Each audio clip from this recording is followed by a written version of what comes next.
नमस्कार, आप देख रहे हैं 4 PM और मैं हूं अभिषेक मिश्रा। देखिए, जेडीयू की राष्ट्रीय कार्यकारिणी की बैठक से जो बड़ी खबर निकलकर सामने आ रही है वो खबर यह है कि भारतीय जनता पार्टी की टेंशन बढ़ा दी है। बिहार के मुख्यमंत्री नीतीश कुमार ने, जेडीयू के राष्ट्रीय अध्यक्ष नीतीश कुमार ने, किंग मेकर की भूमिका में है नीतीश कुमार, तो किंग मेकर जैसे डिसीजन भी ले रहे हैं, किंग मेकर की तरह एक्ट भी कर रहे हैं। कम से कम इस बैठक से जो निकलकर सामने आ रही है उस संदर्भ में हम ये बात कर रहे हैं। बिहार के मुख्यमंत्री नीतीश कुमार ने आज जिस तरह से जेडीयू की बैठक में प्रस्ताव सामने आए हैं, बिहार के मुख्यमंत्री नीतीश कुमार ने जिस तरह से सहमत का खेल शुरू किया है भारतीय जनता पार्टी के साथ, उससे जाहिर तौर पर बीजेपी की चिंताएं बढ़ जाएंगी। 29 जून की तारीख है। इस तारीख को पहले से बिहार की राजनीति के लिए एक अहम तारीख मानी जा रही थी। तो देखिए, जिस तरीके से नीतीश कुमार ने या उनकी पार्टी की बैठक में, राष्ट्रीय कार्यकारिणी की बैठक में फैसले लिए गए हैं, वो कैसे भारतीय जनता पार्टी के लिए आने वाले दिनों में मुश्किल साबित हो सकते हैं। क्या क्या फैसले लिए गए हैं, फैसला नहीं, क्या क्या प्रस्ताव लाए गए हैं, जरा उसको समझ लीजिए। एक प्रस्ताव यह है कि आरक्षण को 9वीं अनुसूची में केंद्र सरकार शामिल करे। दिल्ली में जेडीयू ने लोकसभा चुनाव की समीक्षा और अगले विधानसभा चुनाव की तैयारी के लिए जो राष्ट्रीय कार्यकारिणी की बैठक बुलाई है उसमें एक अहम प्रस्ताव लाया गया है। और केंद्र सरकार के लिए इस तरह के प्रस्ताव गले की हड्डी बन सकते हैं। सिर्फ आरक्षण को 9वीं अनुसूची में शामिल करने का प्रस्ताव नहीं, आगे और कई प्रस्ताव हैं। बैठक में प्रस्ताव पारित कर कहा गया कि बिहार में आरक्षण का दायरा 50% से बढ़ाकर 65% करने का सरकार का फैसला पूरी तरह से सही है, लेकिन कोर्ट ने उस फैसले को निरस्त कर दिया है। ऐसे में जेडीयू की ओर से केंद्र सरकार से मांग की गई है कि वह बिहार में 65% आरक्षण के फैसले को संविधान की 9वीं अनुसूची में शामिल करे, ताकि कोर्ट उसमें दखल अंदाजी नहीं कर सके। एक प्रस्ताव और है जेडीयू की तरफ से, और यह भी केंद्र सरकार के गले की हड्डी बन सकता है।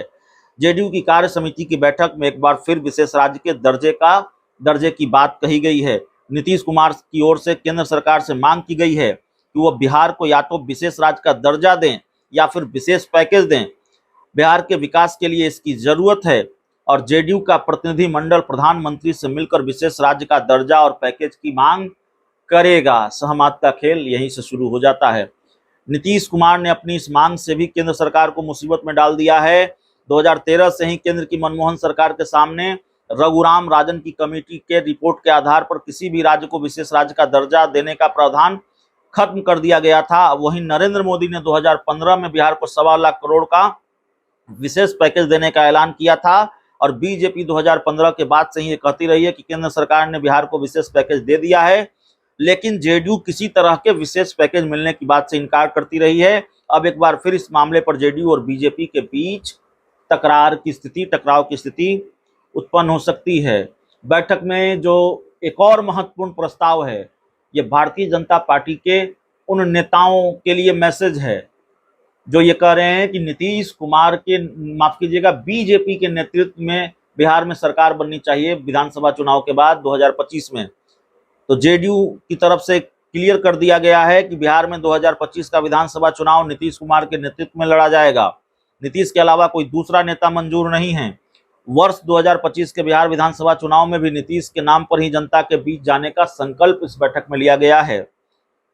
झारखंड में चुनाव लड़ने का प्रस्ताव, झारखंड में मजबूती से चुनाव लड़ने का प्रस्ताव इस बैठक में सामने आया है। पार्टी ने फैसला लिया है कि वर्ष 2024 में होने वाले झारखंड चुनाव में जेडीयू पूरी मजबूती के साथ अपने उम्मीदवार उतारेगी, बीजेपी से तालमेल करने की कोशिश करेगी, लेकिन अगर गठबंधन नहीं हो पाया तो अपने दम पर मजबूती से चुनाव लड़ने की तैयारी शुरू करने का फैसला लिया गया है। जाहिर है ये इससे भी भारतीय जनता पार्टी की मुश्किल बढ़ने वाली है। तो ये वो प्रस्ताव हैं जो इस बात के संकेत देते हैं कि बीजेपी और जेडीयू के बीच अब सहमत का खेल बहुत जल्द शुरू होने वाला है। बहुत बहुत